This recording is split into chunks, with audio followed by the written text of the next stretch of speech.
अज्ञानतिमिरान्धस्य ज्ञानाञ्जनशलाकया चक्षुरुन्मीलितं येन तस्मै श्रीगुरवे नमः।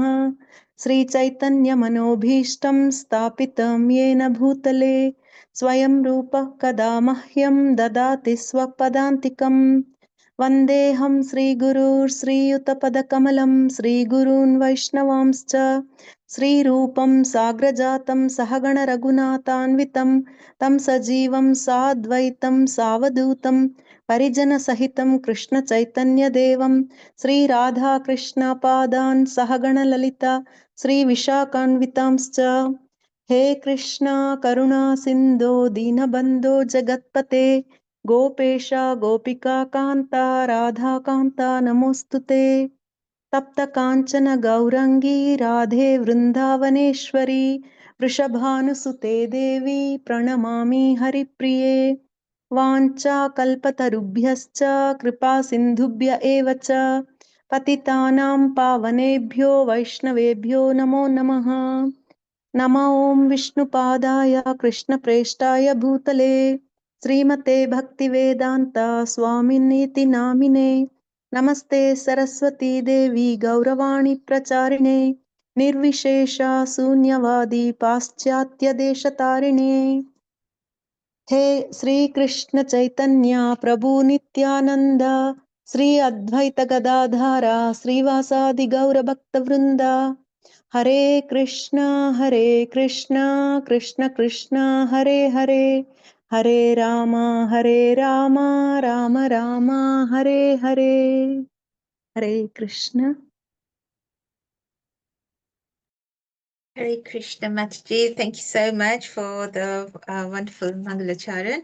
Thank you very much, Prabhuji and Matajis, for giving me the opportunity to do service today. We are reading Srimad Bhagavatam 3.3.20 today. Prabhuji, would you like to share the screen, or shall I just bring it up on my mobile? To read it, I can do that.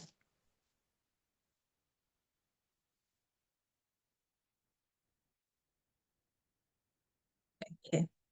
So we are reading Srimad Bhagavatam 3.3.20. Om Namo Bhagavate Vasudevaya. Om Namo Bhagavate Vasudevaya. Om Namo Bhagavate Vasudevaya. Snigdha smita valokena vacha piyusha kalpaya charitra navatyena shriniketana chatmana. Translation by Srila Prabhupada. Srila Prabhupada ki jai. He was there in his transcendental body, the residence of the goddess of fortune, with his usual gentle and sweetly smiling face, his nectarian words and his flawless character. Purport.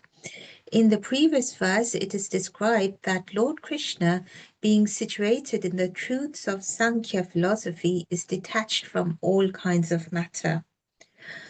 In the present verse, it is described that he is in the residence of the goddess of fortune. These two things are not at all contradictory. Lord Krishna is detached from the variegatedness of the inferior nature, but he is in eternal blissful enjoyment of the spiritual nature or his internal potency. One who has a poor fund of knowledge cannot understand this distinction between the external and the internal potencies. In Bhagavad Gita, the internal potency is described as the Paraprakriti. In the Vishnu Purana also, the internal potency of Vishnu is described as Parashakti. The Lord is never detached from the association of Parashakti. This Parashakti and her manifestations are described in the Brahma Samhita as Ananda Chinmaya Rasa Pratibhavitabi. The Lord is eternally joyful and cognizant in the taste derived from such transcendental bliss. Negation of the variegatedness of the inferior energy does not necessitate negation of the positive transcendental bliss of the spiritual world. Therefore, the Lord's gentleness, his smile, his character, and everything related to him are all transcendental.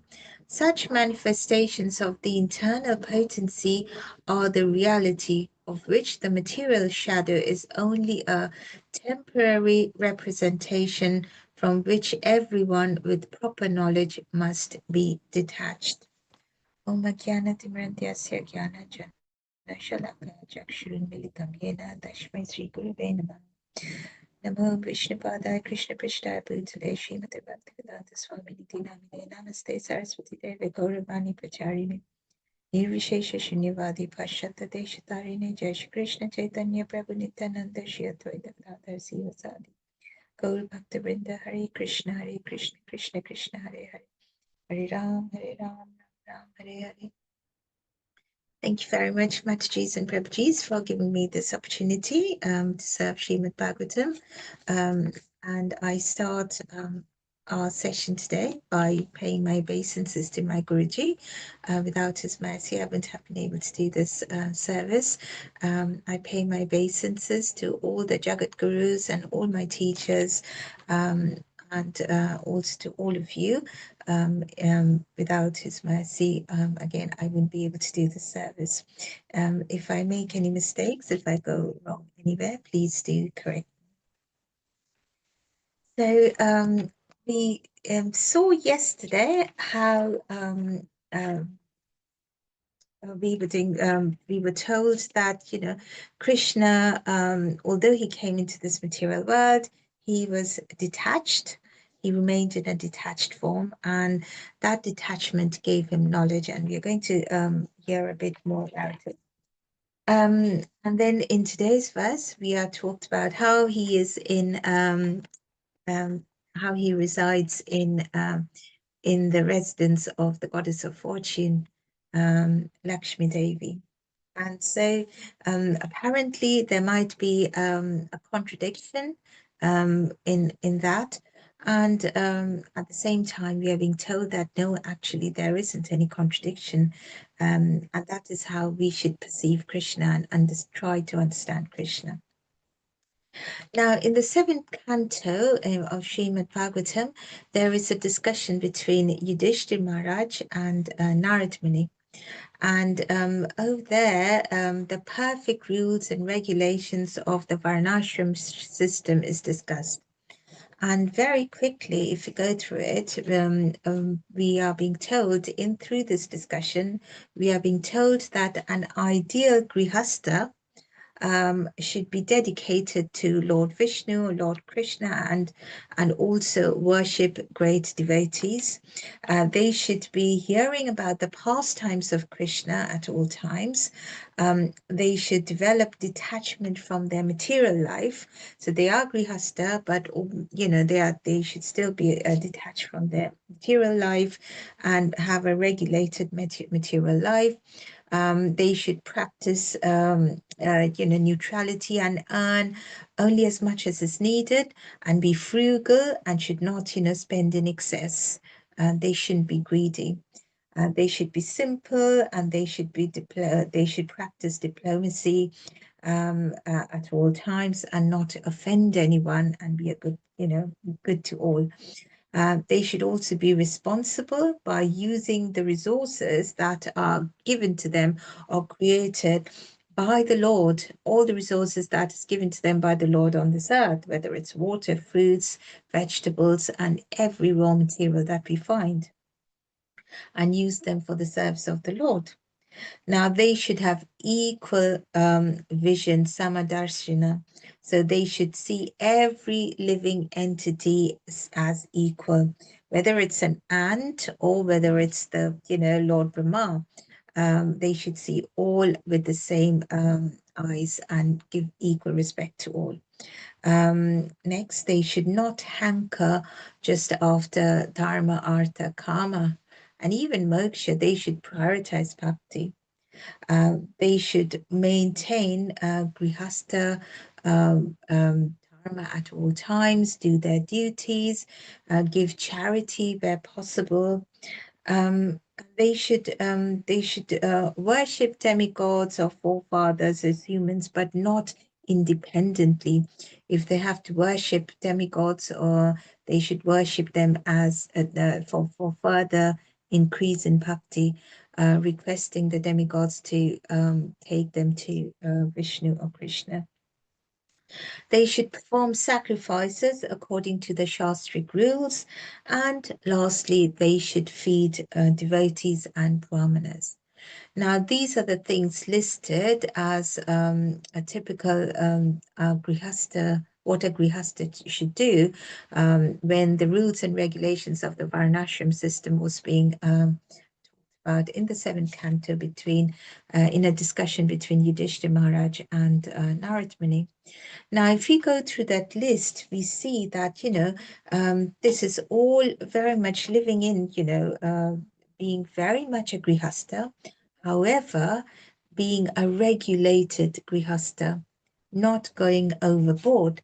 So Krishna, even in the 3rd chapter of Bhagavad Gita, Krishna tells Arjuna, I have to lead by example, because people will see me and they will follow me. So I have to lead by example. And so Krishna taught us in his, now we are in the Dwarika pastimes where he's the king. So Krishna taught us to lead a life which is in the material universe. However, it is detached from being too attached, too much dependent on the material things. And detachment, actually, as we see, as mentioned in the verse yesterday, that gives us knowledge. Because when we are told again by Krishna in the Bhagavad Gita that a true devotee who practices bhakti, they do not actually actively go for detachment. They do not really wake up in the morning and say, I need to be detached from so-and-so things to them. However, they try to attach themselves to Krishna. And by attaching themselves to Krishna, there is an automatic detachment. So say, for example, if someone who watched TV all the time, or someone who used to drink or had bad habits all the time, if they are brought into bhakti and they spend more and more time in reading Krishna's books, hearing about his pastimes, so it's not that they are actively trying to get away from their life full of lust, but by being attached to Krishna, they automatically give up qualities which are not very,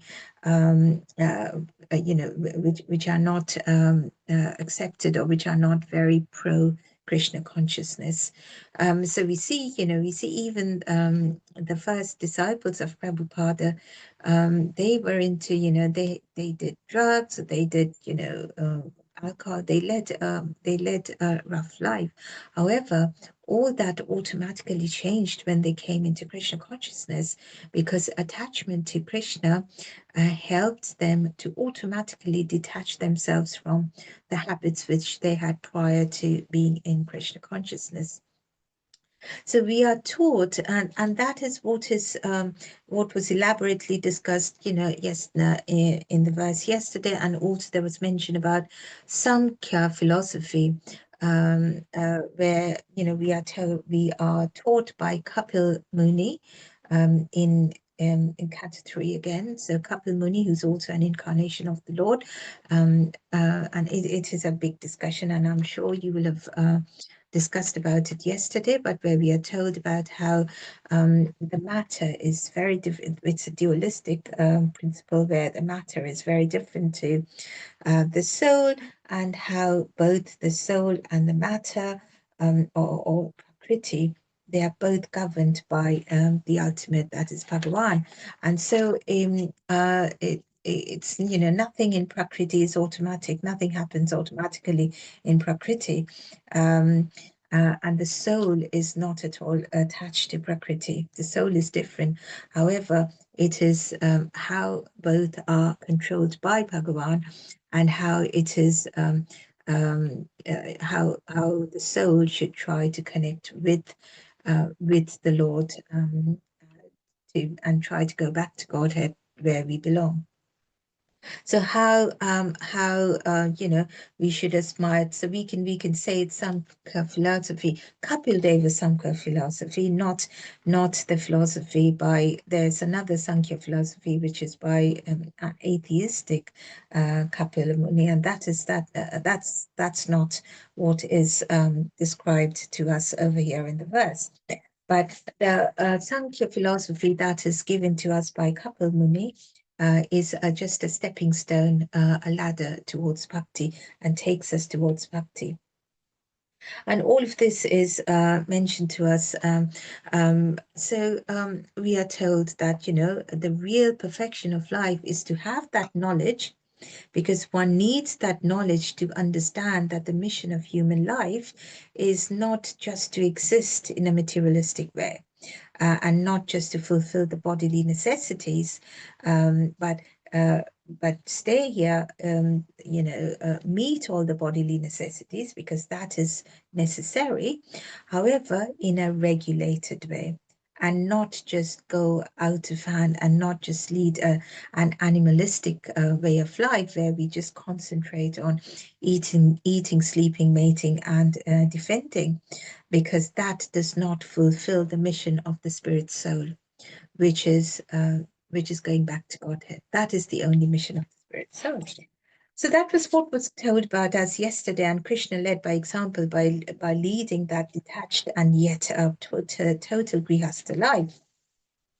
And yet, and then we are told over here in the verse today that Krishna is spending a lot of time. He spends his time in the residence of Lakshmi Devi, and it said over here he lives in Sriniketana. She is none other than Lakshmi Devi, and he resides over there. Now we know that the Lord has the Srivatsa on his chest, which is a sign that Lakshmi Devi, or the goddess of fortune, always is in his chest, in his heart, closest to his heart. Now, the goddess of Lakshmi, we understand that the Adi Shakti, they are the Krishna is the Shaktiman, Narayan is the Shaktiman, and the Shakti is Lakshmi Devi, and the Adi Shakti is none other than Radharani. So we understand that, how Krishna always has Radharani with him.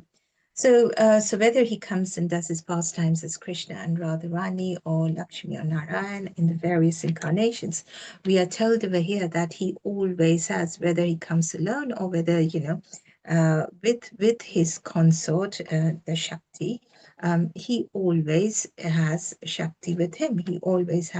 He's always in Sriniketana. And so we are being questioned over here that, on one hand, it is said that, the Lord leads a regulated life, and so there should be detachment from too much attachment to family, or the bodily concept of human beings. But at the same time, how is it that he's always with Lakshmi Devi? And we are told here in the Prabhupada that so, first of all, the verse says that the Lord is always there. He's always smiling gently, and, he always speaks his nectarian word. And it is important to note this because, as we discuss, we see how important is his sweet and gentle smile. How important is, his nectarian words, because they have so much impact on us. And we are told that, in the present verse, it's described that he's in the residence of the goddess of fortune. However, these two are not at all contradictory, because we just need to see that from a different perspective.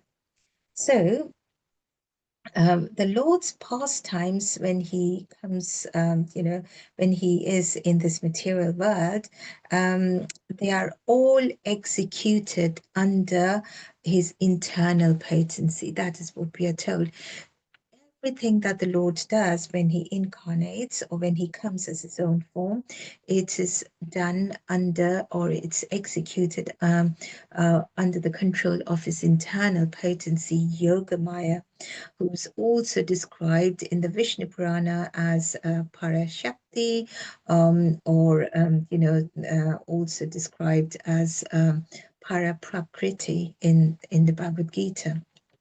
Now, this internal potency, that is the Lord's, that's the higher potency. We know the Lord has innumerable number of potencies, but they can be divided into the higher, the lower, and the middle, or the Tatastha Shakti.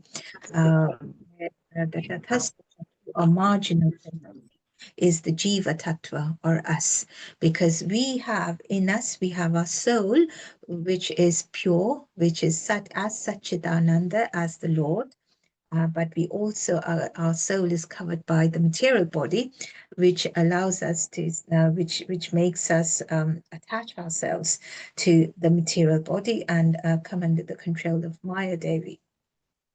But Maya Devi is the external potency of the Lord, or the lower Shakti, because it draws us away from the Lord Satchidananda. Again, she does that with the instructions of the Lord. But when the Lord comes in this material world, he does not come under the control of Maya Devi, because he still performs, his body is still spiritual. His body, even if he takes up a human form, his body is not made up of blood and, bones and muscles like our bodies. His body remains spiritual. His body remains transcendental. And all the things that he does, all the pastimes that he performs, they are all done under Yogamaya, through his internal potency. Even in the whole of Rajiv Bhumi, it's covered with Yogamaya. The Lord covers it with Yogamaya so that he's able to perform his pastimes over there. And so he is not controlled by Mahamaya, which is the material energy. And it is this this is what is called as the variegatedness, that in the purport, that yes, the Lord comes into this material world, however, he is not controlled by Maya. He is not controlled by Mahamaya. He still works, he still does his actions, all under the and all through his internal potency, which is Yogamaya. And we must always remember that in his internal potency, again, which is divided into Samvit, Sandini, and Aladini, through which is none other than Radharani. And through that is the pleasure-seeking potency. And that defines the Lord. That is who the Lord is, really. The Sat and Chit is all, they are just adjectives to Ananda. The Lord is Ananda, he's pure bliss. But he also has eternity, he also has knowledge. But we must never forget that the true identity of the Lord is Ananda, is pure bliss. And that is why he's non-different from Radharani, and they are the same. So we are told, and this is the variegatedness that is being described in the verse, that yes, the Lord comes here, however, he's still working with he's not working with Mahamaya, although he is in the land of Mahamaya, or Maya Devi. So he does accept this human form. And he enjoys with cows, he enjoys with other human beings, he enjoys with the gopas, the gopis, and he gives enjoyment to all of them. And how does he do that? How does he give enjoyment to the others? Through his, we are told in the Shastras that he does that through his rupa, or form, his guna, qualities, through his actions and through his words. And so we see how we go back to the verse and see over here how it's so very important that the Lord's gentle smile or his sweet smile or his face or his nectarian words or his character, some flawless character, how it is, so very attractive. He is the all attractive, but through these things, he attracts the others. When the cows or the calves, they just by seeing Krishna, they are happy. Just by playing with Krishna, the Gopas, they play with Krishna. They would call Krishna, if Krishna didn't come out of their home, they would just call Krishna. Mother Yashoda would say, Krishna, just, have your food, have your milk, and then go out and play with your friends. But Krishna, his friends would be calling him and say, if you don't come out immediately, we will not take you in the game. We will not play with you today. And they would be, this kind of sweet exchange between them. And the Gopas, just by playing with Krishna, they would just be happy. The Gopis, just by talking to Krishna, they would be happy. I mean, leave apart just seeing Krishna. The Gopis even blamed Lord Brahma for creating the eyelashes and the eyelids, and they said, because of you, because we just blink, and even for that split second, we are not able to see Krishna, and that's your fault. You created our body. You shouldn't have created those eyelashes, because they stop us from seeing Krishna. When we blink, they stop us from seeing Krishna. Even if it's for that split second, we don't want to miss seeing Krishna. And they're happy just to talk to them. So we understand that, there's no, the Lord gave enjoyment in all the various rasas. And he bound all his devotees through love. And he did that not only himself, he bound his devotees in love, not just through himself, but he did that through his true devotees as well, people who followed him, the eternal associates who came to this world as the Lord's devotees, whether it's in the Krishna Lila, Chaitanya Lila, we see the Lord give pleasures to his to all and everyone through himself, by himself, and also through his devotees. Now, the other day we were talking about one of the devotees of the Lord called Narottam Das Thakur, and there's this other pastime where Narottam Das Thakur and one of his friends, they were just walking one day, and they came across two beautiful little boys. I mean, in their youth. So Narottam Das Thakur's friend Ramachandra Acharya, he's also a great devotee. Now they came across two young boys, and these two young boys, they were carrying with them lots of sheep, goat, lots of cattle with them. And when asked by Narottam Das Thakur and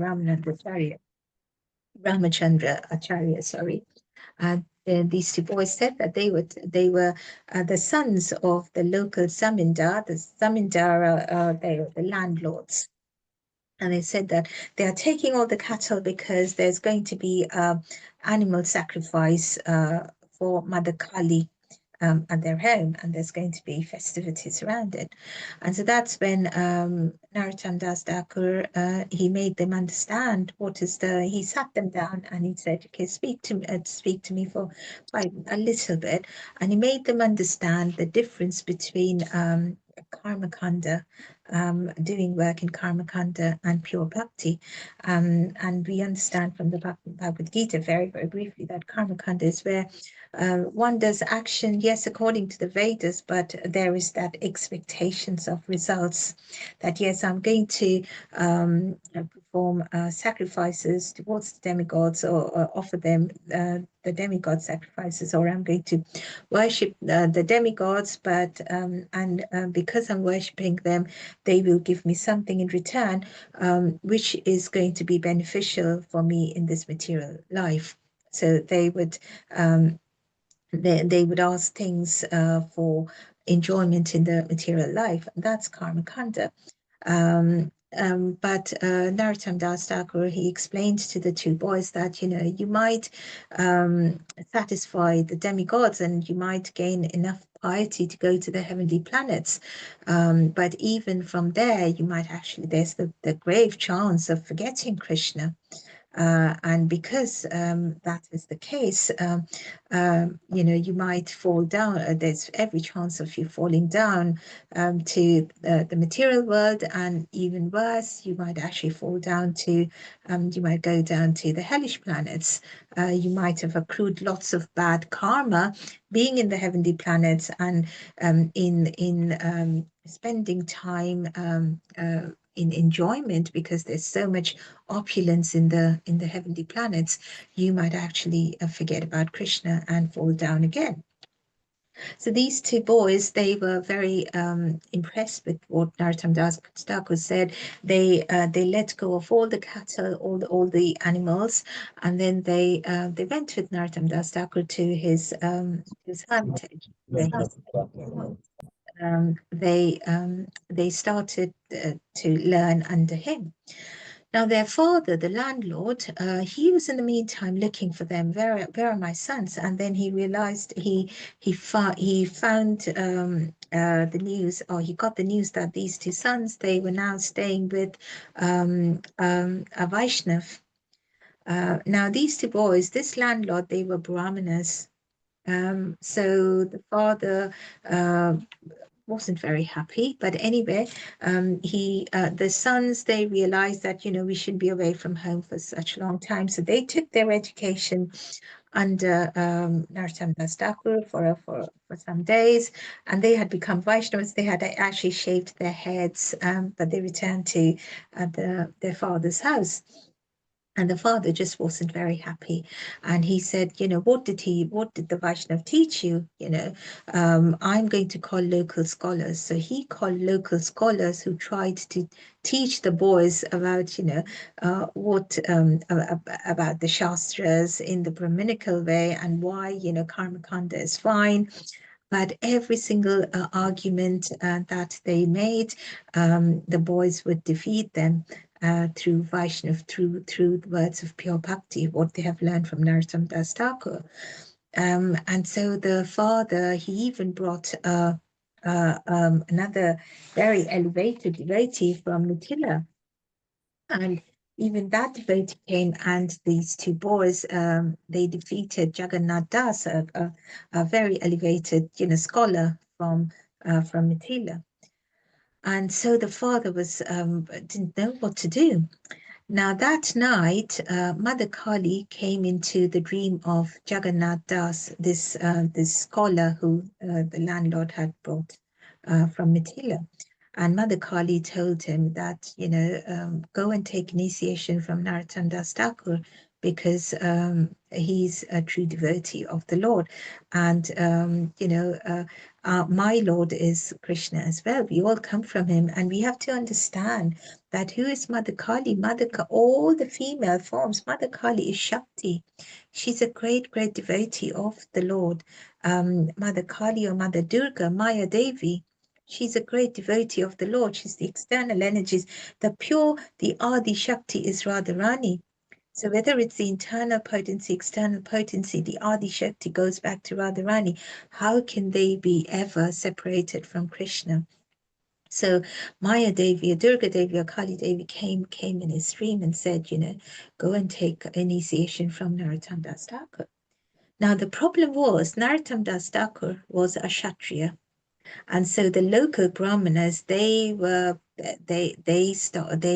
extremely angry with what was happening. that, you know, this Kshatriya giving initiation to Brahmanas, and they would just exploit, and they you know, this Kshatriya was corrupting society. And so they went to the local king, Raja Narsimadev, and they complained to him, and they twisted everything, and they said that, you know, um, uh, this Narottam Das Thakur, he's actually exploiting the society. So that Raja, the king, came, and then again he came with his scholars, but Mother Durga came into his dreams again, and warned them. And what did they do? So the friend of Narottam Das Thakur, Ramachandra Acharya, he and some of the other devotees, what they did was, knowing that the king was coming with other scholars to and you know, again create problem from Narottam Das Thakur, they actually opened some local shops nearby. When the king and his soldiers and the scholars came towards that way, in the earlier days, it took a while, it took a few days to actually, you know, come from one place to another. So when the king and his people finally came to the village, and they saw these small shops right at the outskirts of the village, and they wanted to buy things, and one was, you know, for buying things like pots, necessary things for eating. And then after eating, they would all have betel leaf, or pan, as it's called in Indian. In Bengali, it's called pan. And Narottam Das Thakur, he used to live around nearer to Bangladesh. They spoke Bengali. And so these the king's men came and started talking to the shopkeepers, who were none other than Narottam Das Thakur's friend, Ramachandra Acharya, and the other disciples. And the Ramachandra Acharya and the other disciples started talking to the king's people in Sanskrit. And everything that was asked to them, they would reply in Sanskrit. And so the king and his scholars and his men, they just got frightened.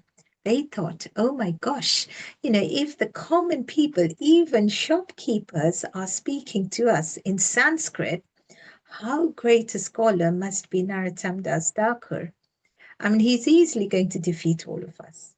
And so they just left the place. But Mother Durga came into the dreams of the king again that night, and said, follow Narottam Das Thakur, take initiation from him, and follow and worship the Lord. If you do not do that, unless you take shelter of him, I am going to wipe off your entire families. And so we see how the king and all the brahmanas, they all understood the true power of bhakti.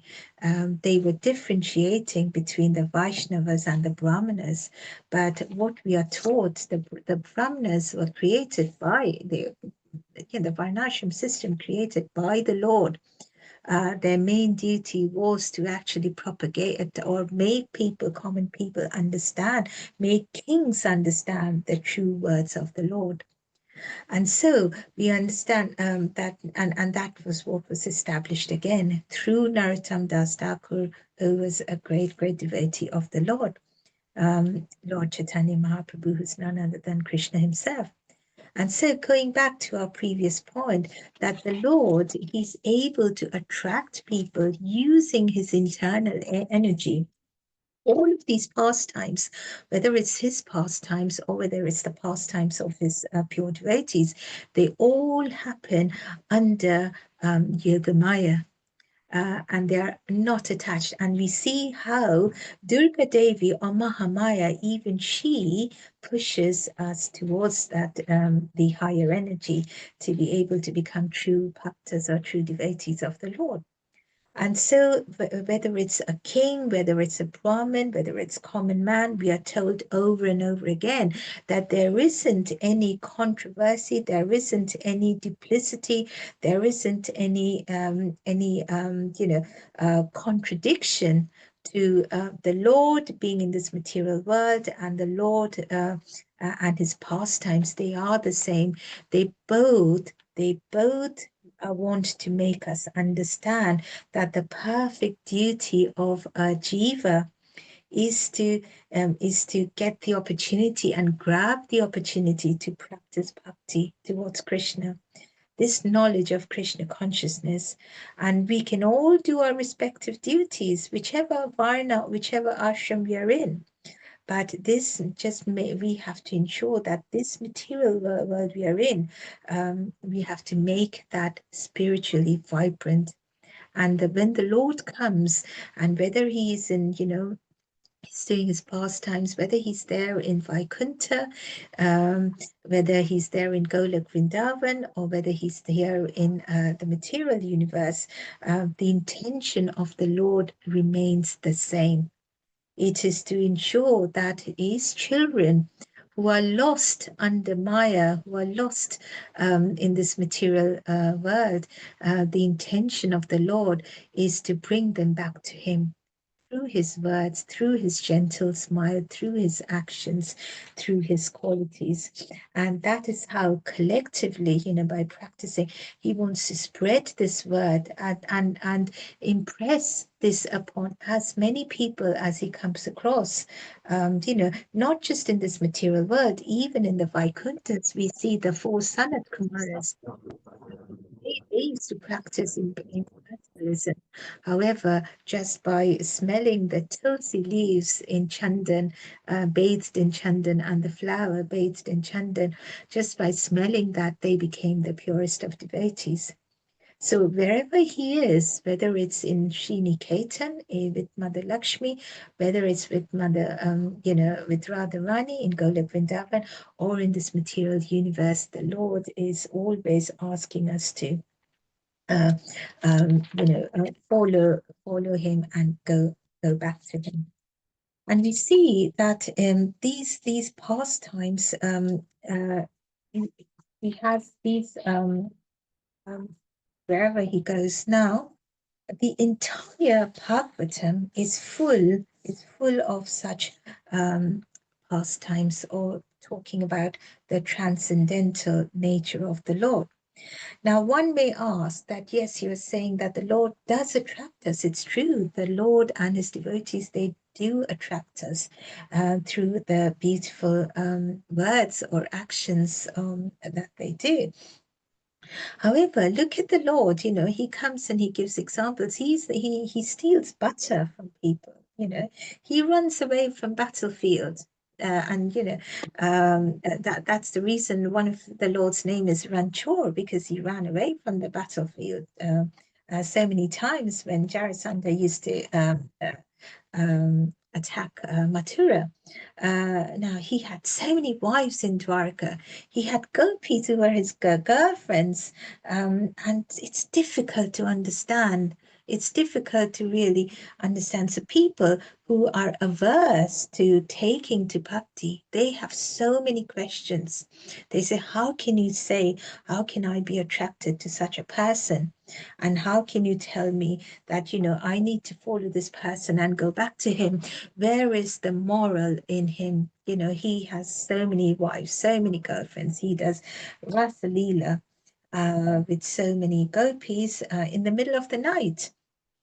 And so Prabhupada tells us in Bhagavad Gita, in one of his purport, that after many, many lifetimes, after many penances and many, many sacrifices, can a jiva actually accept Krishna as the Supreme Personality of Godhead? It's not at all an easy task, because this our soul, we have been in this material world lifetimes after lifetimes, innumerable number of lifetimes, and our that's the reason, Chaitanya Mahaprabhu says, Chetudarapanamārjanam. You have to clean our chitta, our cheta. Otherwise, it's just contaminated so much because we've been in this material world and for such a long time. We have forgotten the Lord. And so Prabhupada says it's very, very difficult, and it's only after many, many penances, many austerities, lifetimes of sacrifices, that one actually gets the opportunity to really, really try to accept Krishna as the Supreme Personality of Godhead. People may worship Krishna, but they might worship Krishna in the mode of passion or ignorance, just worship him as a demigod and asking things in return from him. Krishna, I want this, I want, going to Krishna with that shopping list and asking God to give him this or that, as if Krishna is our servant. And if we do a bit of puja and give him some donation to the temple, Krishna will be happy. No, Krishna has everything. He doesn't want anything from us. The only thing he wants from us is that love towards him. And so, Krishna sells himself to the person who gives him love. He is overwhelmed by a little bit of love that he gets from his devotees.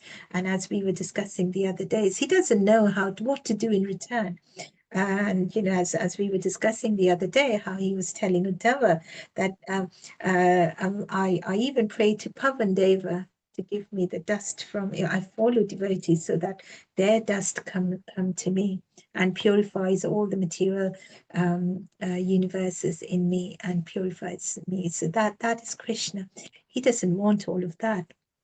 And Prabhupada says that this lack of this lack of knowledge by people does not does not allow them to really, really accept Krishna. And this is because they are contaminated by Maya. And they think that being in this universe, being in this material world, they think, I am the enjoyer, I am the doer. So Krishna has so many wives, I can have that. I can do Rasalila, I can do so many things. But can they? Can they lift the Govardhan hill? We can't even lift a small thing on our little finger and hold it for, leave apart, 7 days and nights, not even 7 minutes. That's a trouble, or even 7 seconds. So we cannot compare us to Krishna. And this, we have to understand that this is Krishna. He's not just anybody. He is the Supreme Lord. He may be here. He may be here in this material world, but he does not come under the matter, the material energy. And this variegatedness, which is mentioned here again in this verse, I go back to that. This is the variety in Krishna that people fail to understand, that Krishna is able to do. He's one, he's absolute. Everything is absolute. His name, his soul, his body, his everything, his features, everything, his senses, all are one, and yet he's full of variety. He's one and he's everything. Everything is him, and through him we have come. All the jivas, everything, moving or non-moving, we are told, comes from him. And again, in one place, Prabhupada was saying that we think only the jivas are, we should respect the jivas. What happens to the non-moving? The Lord has described that I am also in the non-moving thing. In every single, the smallest of atom, there is Krishna. So in that Shiradaksha Paravishnu. So how can we say that, anything is not Krishna? He's the variety, and yet he's one. And this is the transcendental nature of Krishna that is mistaken or misunderstood by so many people. We fail to understand that the material is temporary and the spiritual is permanent. Krishna is eternity and permanent. And this is where we are being urged, again in this verse, we are being urged to understand that we need to change our consciousness. because otherwise we would not be able to understand Krishna.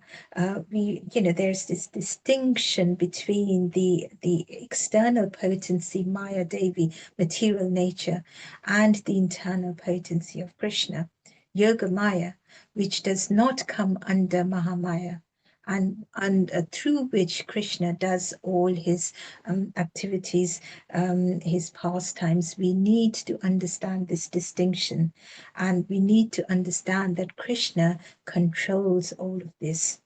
And people think, and once if we are able to do that, that is when we can try to understand.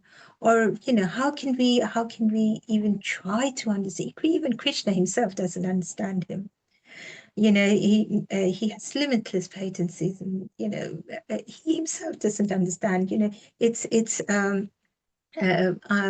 know that Anand Sheshi, the snake, he has been talking since eternity, glorifying Krishna, and he still hasn't finished, because it's dynamic, isn't it? Krishna is constantly, with every single jiva, there is a unique relationship starting. Every single jiva appears, there is again a unique relationship happening with Krishna. And that relationship with Krishna, that shows a different rasa with that person, that jiva. So there's always something new happening.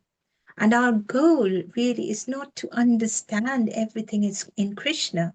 We can never do that. It's impossible. It's impossible to understand why we have our skin color, but Krishna is blue or green. It's impossible to understand why he doesn't get old. He was almost 90 when he was in the battlefield in Kurukshetra. Why doesn't he get old?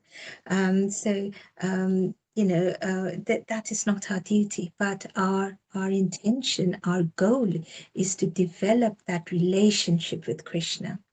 If we can develop that relationship with Krishna, we can understand that our goal is not to understand Krishna, but our goal is to love him, to serve him, and be absorbed in that, absorbed in just loving and serving Krishna. That is what our goal is, not to define Krishna, not to compare us with Krishna. That is not what is done. So to conclude, we see that, Krishna, again, we go back to our verse where we are being told that he is with Mother Lakshmi, and he is always smiling gently, and he talks sweetly. And we go back to his favorite place, the favorite place of Krishna, Vrindavan. Now, revealed scriptures tell us that, the whole Vaikuntha, the whole spiritual, the Vaikuntha planets, they are in one part of Vrindavan, but in the material world, Vrindavan it's a small place, but that is Golok Vrindavan. That is Krishna's heart. That is, he never ever wants to leave that. And we see that even if we go to Vrindavan in India, there are just so many pastimes, because Vrindavan in India is non-different to Vrindavan in the spiritual world. One just has to see that Vrindavan with the eyes of Krishna. We do not have the eyes to be able to see the spiritual Vrindavan, but the ones who are qualified, the elevated devotees, they can see Golok Vrindavan, even if they go to the Vrindavan in India. And we see that Krishna fills that Vrindavan with sweet pastimes. There are so many local Vrindavan pastimes, and and we get to hear about that, over and over again. Even the matter, the things in Vrindavan, they are spiritual. We've heard about how the milk, when it was spilling in the Damodar Leela, we see how the milk was spilling because the milk was very, very unhappy that the milk was not being fed to Krishna, and the milk just wanted to kill itself. So everything is spiritual. And we see there was once, when Krishna was stealing butter, and the gopis got together, and they thought, okay, do you know what? We are going to we are just going to be very careful, and then just make sure that Krishna. They just wanted to catch Krishna. And so what they did was they tied bells on the pots, or each butter pot, they just tied bells, just so that whenever Krishna comes, they would be able to catch Krishna. And so Krishna, being Krishna, he obviously knew everything. So he goes up to the bells and he has a one-to-one with the bell, and he says that, make sure, this is my understanding, my agreement with you, that please do not ring. I will just come and I will take the butter as many times, and I'm going to feed my friends, feed the monkeys. The gopis actually enjoyed when Krishna stole it. They would do that just so that they could scold and tell off Krishna. That gave them an opportunity to talk to Krishna. But anyway, they were, they wanted to catch Krishna, and Krishna had this pact with the bells, saying, please don't ring when I actually come to steal the butter. But then, the time came, the following day came, the bells were all there attached to the pots, and Krishna came to steal the butter. And he knew, he was quite, he was relaxed. He knew the bells wouldn't ring. But just as he started, stealing the butter and, getting, throwing stones at the pot, and the pots were breaking, the bells started ringing loudly, very, very loudly. All the bells started ringing. And Krishna was alarmed. He was just like, he was in the middle, he had butter all over his mouth. The monkeys were nearby. They had butter all over them. The friends were there. The gopas were there. And Krishna and the gopis just came over. And then, Krishna was like, staring at the bells, really, really angry. And he said, I thought I had an agreement with you not to ring. Why did you ring? And the bell said that, how is it possible that, you are eating something and the bell will not ring?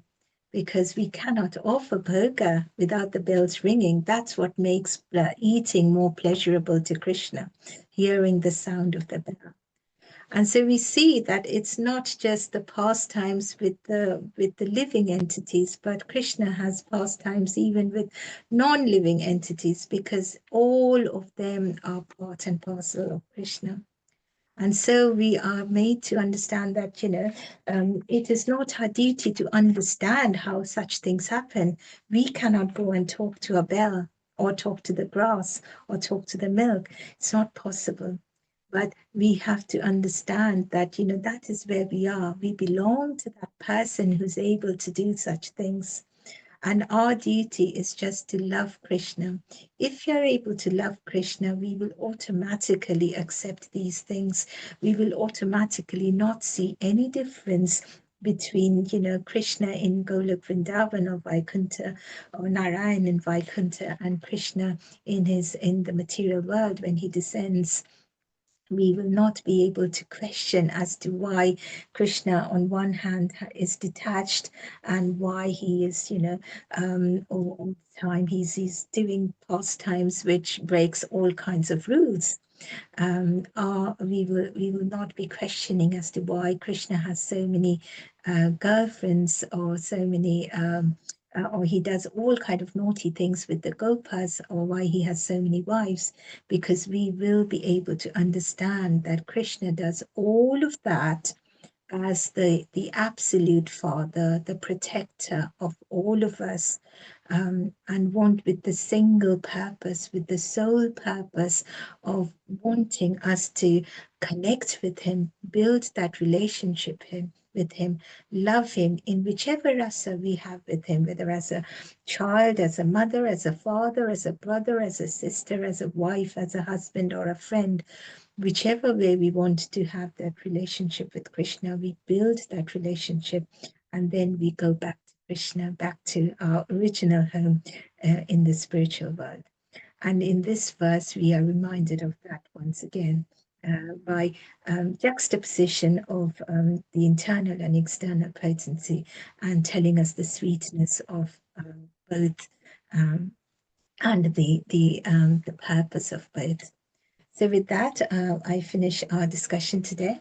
If there's any correction, please do correct me. Hare Krishna.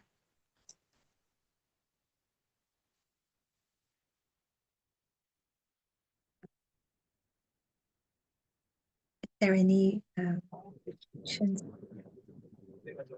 Hare Krishna Mataji, thank you so much for that beautiful discourse, discussing the beautiful leelas of Krishna as a child, and also how really giving us the clarity on how the absolute one is also yet full in variegatedness, and how each of us really have a unique relationship with Krishna, however much he is also the absolute.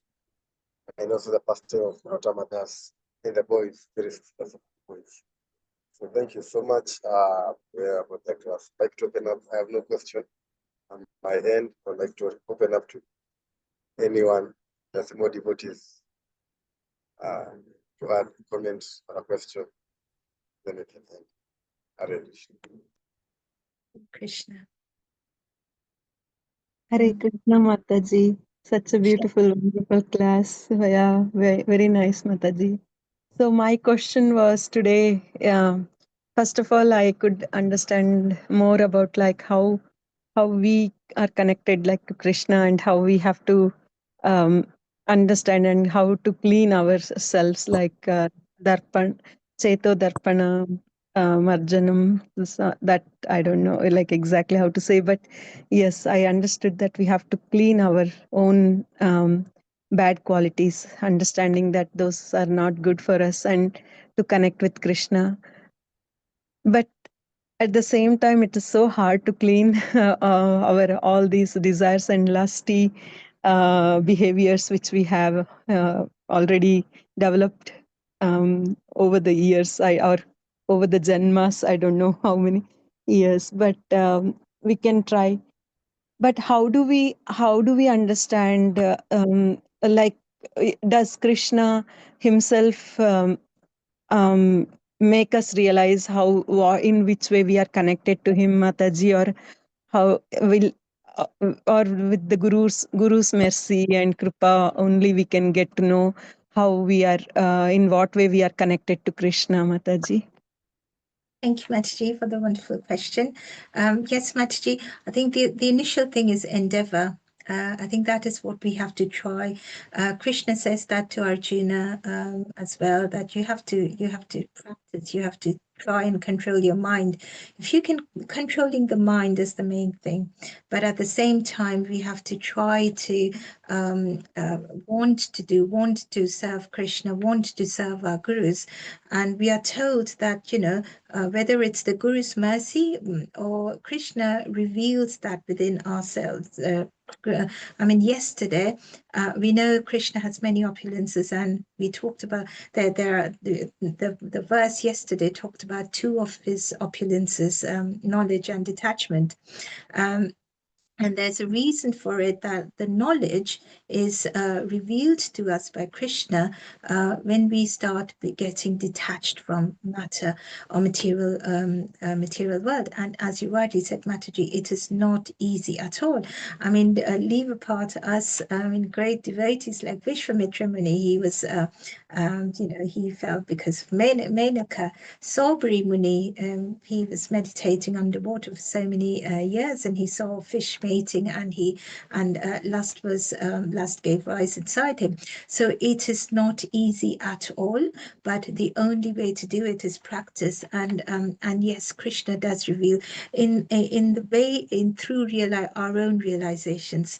So say, for example, something which you would have done earlier. So say, for example, and this is just a random example, if there's a choice between going to a party or going to a Krishna Katha, whereas, earlier you would choose to go to a party which was full of, lots of enjoyment, you would, your mind would actually ask you to, or you would feel going towards or attracted towards the Krishna Katha and not just not going to the party.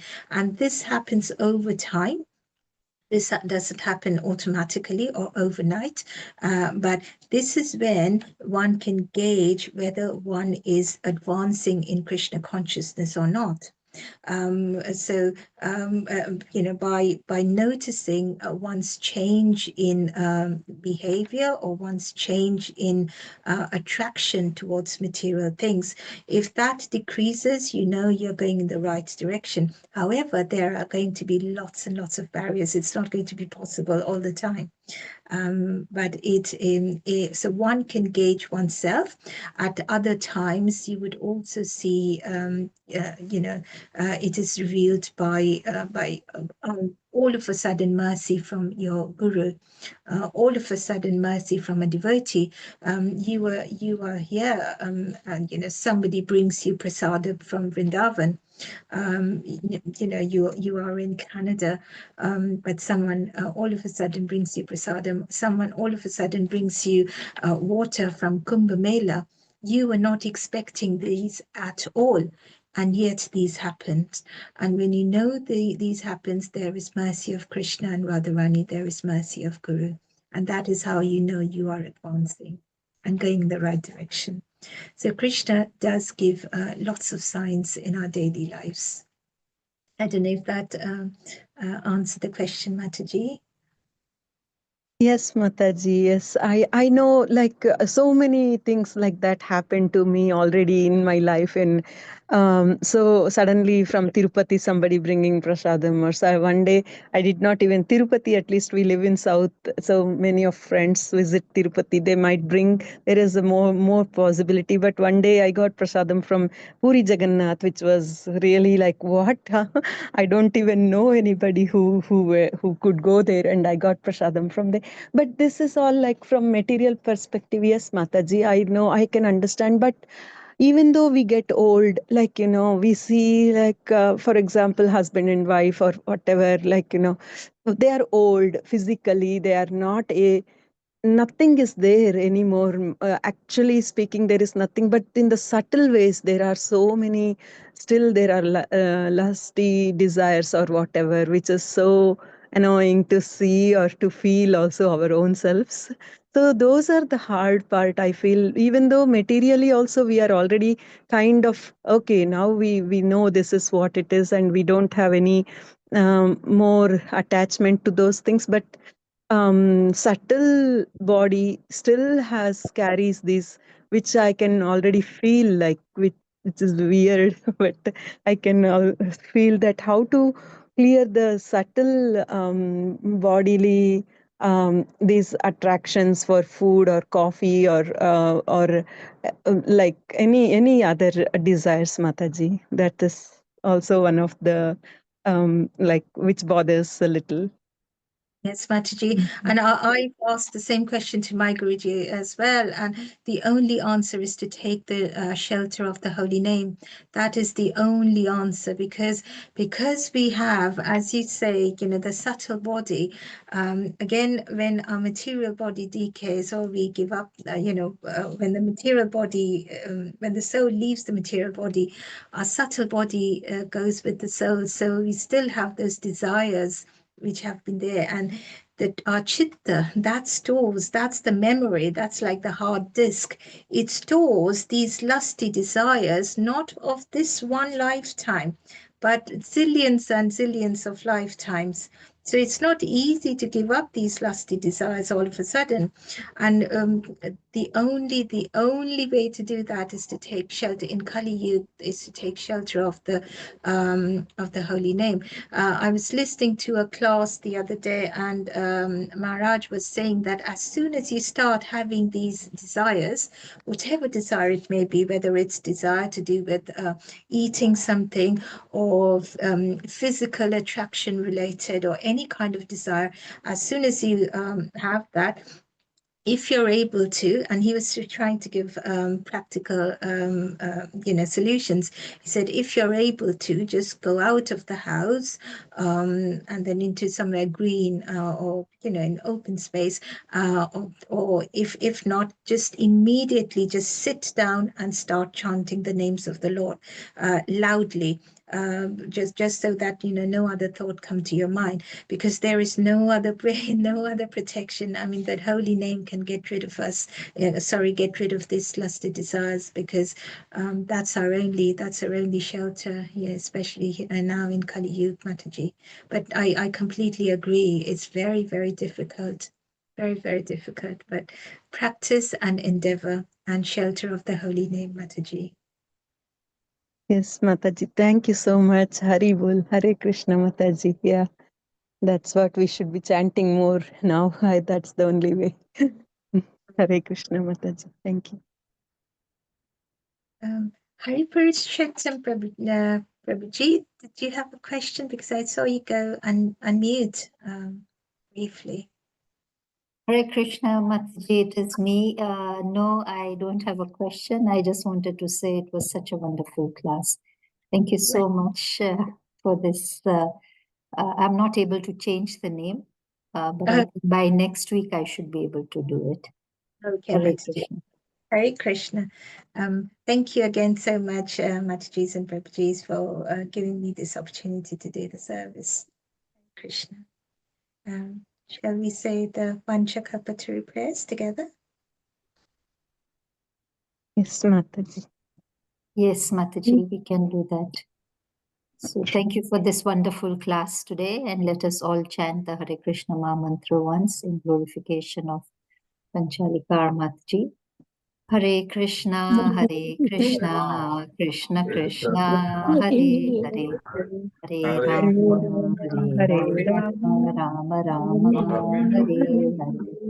Vanchakalpatarubhyascha kripa sindhubhayeva cha patitanam pavanebhyo Vaishnavebhyo Namah.